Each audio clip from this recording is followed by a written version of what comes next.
Salmos 8. O Salmos 8 novamente começa com um instrumento musical. Ele diz assim: ao mestre do canto, acompanhado com o instrumento guitite. E aí ele continua: ó eterno nosso Deus, quão majestoso é o teu nome em toda a terra. Tu que estendestes teu esplendor sobre os céus. Quando se fala em teu nome, e a gente que estuda a decodificação dos nomes, a gente está falando na essência. Então não é o nome de Deus, mas a essência de Deus. Quanto é poderosa a presença de Deus, a essência de Deus em toda a terra, né? Então quando a gente estuda do hebraico, a gente precisa entender que não é o que nós falamos de Deus, mas aquilo que se manifesta e o quão grandioso é, né? Essa percepção aqui desse salmo, ele é muito de percebermos a grandeza de Deus em cada um de nós. Diz assim: até ao balbuciar das crianças e latentes, crias força contra teus detratores, para destruir inimigos e malévolos. Quando contemplo teus céus, obra dos teus próprios dedos, vejo a lua e as estrelas que criaste, e me pergunto: o que é o ser humano, para que dele te lembres? E o que é o filho do homem, para que o consideres? Entretanto, tão pouco menos do que os anjos o fizeste, e a glória e esplendor o coroaste. Tu o puseste como soberano entre as obras de tuas mãos, tudo puseste a seus pés. E aqui ele está falando do ser humano. Ele diz, e vai continuar, que, afinal, quem é o homem para que você o considere dentro dessa grandeza do Criador? E aí, logo após, ele já responde: não, tu o criastes, né? E colocastes abaixo na hierarquia dos anjos. Porém, colocaste aos seus pés todo o resto da obra, ou seja, o homem é mais importante na hierarquia do que a obra que veio antes. Não é que é mais importante, ele veio para, numa hierarquia, né? Ele está acima dos animais, acima dos vegetais, acima do reino mineral, acima de todas, acima dos astros. Porque isso a gente aprende na Kabbalah. Aquilo que vem depois subjuga aquilo que veio antes, domina aquilo que veio antes. E a gente tem muito essa coisa de, inclusive da astrologia, né? Ah, agora vamos ter a regência do planeta tal, então vamos viver a influência deste planeta e fico com medo disso.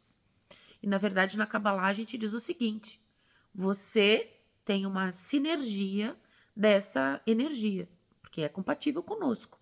Diz um rabi que nós fomos feitos de poeira das estrelas. E de fato, tudo que está no universo nos compõe. Então, se nos compõe, nós temos esses ingredientes para gerenciar esse entorno. Então, não é que você vai mudar a astrologia, mas você vai mudar dentro de você o composto, né? Para não virar refém desse contexto. Porque nós temos essa capacidade a partir do dia da criação. Tanto é que quando Deus criou Adão, ele disse: deu o nome de todas as coisas. E Adão deu o nome de acordo com a sua função. Então, o nosso nome está conectado à nossa função, né? É compatível. Então, a gente precisa entender que o homem, ele veio para dominar essas coisas, né? Para entender esse contexto como um todo, porque na hierarquia da criação terrestre nós estamos abaixo dos anjos, né? Na hierarquia angelical. Estamos buscando um reino angélico em nós, né?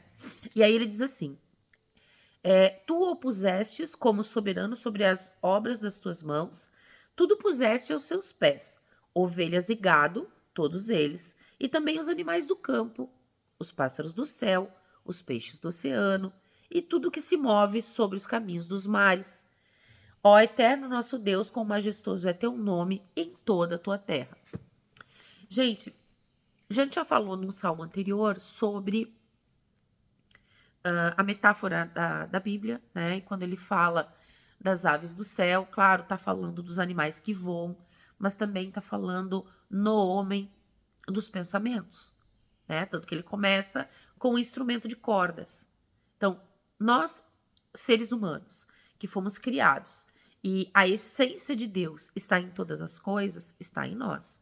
Basta ver, né, algo que sempre me chamou a atenção, lá quando eu estudava, e um dia a minha professora, eu devia estar, sei lá, sétima, oitava série, quando a gente começa a estudar o DNA. E eu lembro dela ter dito assim, 80% do nosso DNA é lixo.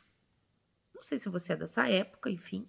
E eu lembro que aquilo me criou uma revolta, porque eu pensei assim, se eu acredito em Deus, e Deus é onipotente, onipresente, onisciente, tudo sabe, sua obra é maravilhosa, como que ele colocaria 80% do nosso DNA como lixo? Aquilo para mim foi uma afronta para minha alma, porque eu tinha, sei lá, 12 anos.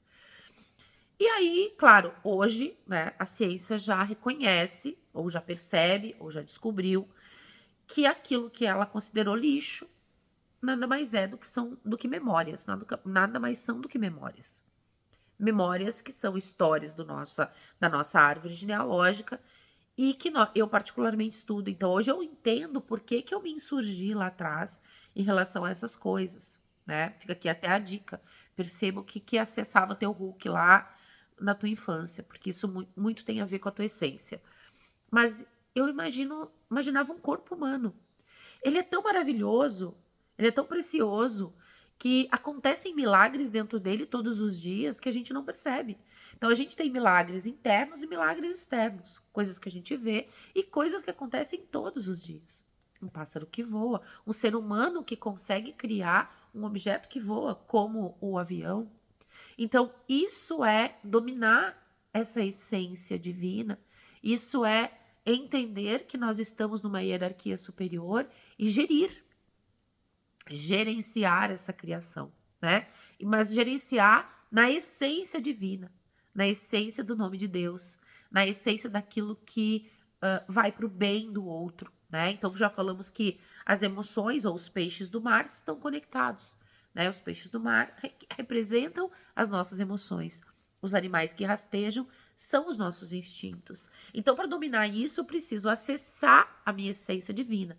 Embora eu tenha também uma essência de lado sombra. Então, esses inimigos que fala no Salmos, ele não é um opositor, né? Ele é a contraparte equivalente, luz e sombra.